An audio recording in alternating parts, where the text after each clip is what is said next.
অপরিবর্তিত এদিকে প্রকট আকার ধারণ করেছে পানিবাহিত নানা রোগ। এ নিয়ে বিস্তারিত জানাতে আমাদের সঙ্গে কুমিল্লা থেকে যুক্ত হচ্ছেন সহকর্মী মাসুদ আলম। মাসুদ, কি অবস্থা কুমিল্লার বন্যা পরিস্থিতি? আমরা দেখেছি নোয়াখালী এবং লক্ষ্মীপুরের বন্যা পরিস্থিতি কিন্তু অবনতি হয়েছে, সে জায়গায় আজকে কুমিল্লার পরিস্থিতি এখন পর্যন্ত অপরিবর্তিত রয়েছে, কিন্তু পানিবাহিত রোগ যেটি আসলে বাড়লো, এটার চিকিৎসা ব্যবস্থা আসলে কি ধরনের ব্যবস্থা নেওয়া হচ্ছে?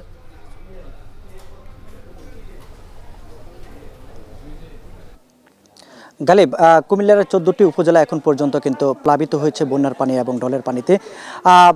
বৃষ্টি বাদল কিন্তু অব্যাহত রয়েছে।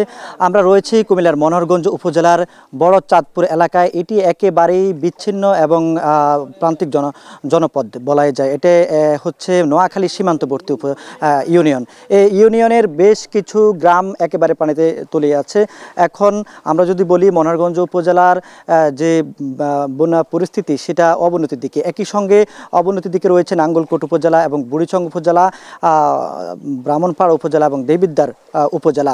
তবে আসার কথা হচ্ছে 14 গ্রাম উপজেলায় কিছুটা উন্নতি হয়েছে। সেই উজানের পানি নেমেই মূলত এই যে বাটির যে অঞ্চলগুলো আছে সেগুলোতে পানি নামছে।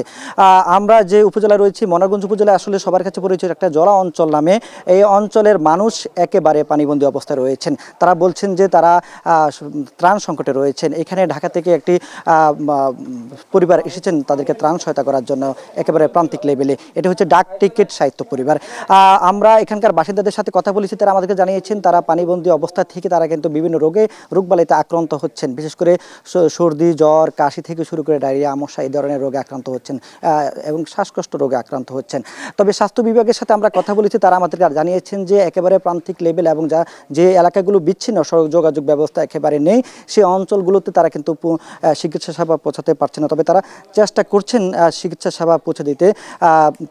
কিছু মেডিকেল টিম বেসরকারি প্রতিষ্ঠান এবং ঢাকা থেকেও কিছু মেডিকেল টিম আসছে, তারা কিন্তু ঝুঁকি নিয়ে বিভিন্ন এলাকায় নৌকায় করে গিয়ে সেই সেবাটা দিচ্ছেন। এখন যেটা আমরা দেখছি সবচেয়ে বেশি সংকট রয়েছে বিশুদ্ধ পানির সংকট রয়েছে, সে সঙ্গে ওষুধের সংকট রয়েছে। এই ওষুধ এবং সুপি পানির সংকট দূর করার জন্য কিন্তু বিভিন্ন স্বেচ্ছাসেবী সেনাবাহিনী থেকে শুরু করে বিভিন্ন সরকারি দপ্তর থেকেও কিন্তু তাদেরকে সহায়তা দেওয়া হচ্ছে। তো গালিব, এ ছিল বন্যা পরিস্থিতির সবশেষ। কুমিল্লা থেকে বন্যা পরিস্থিতির সবশেষ জানাচ্ছিলেন সহকর্মী মাসুদ আলম। আপনারা দেখছেন এখন বিকেল।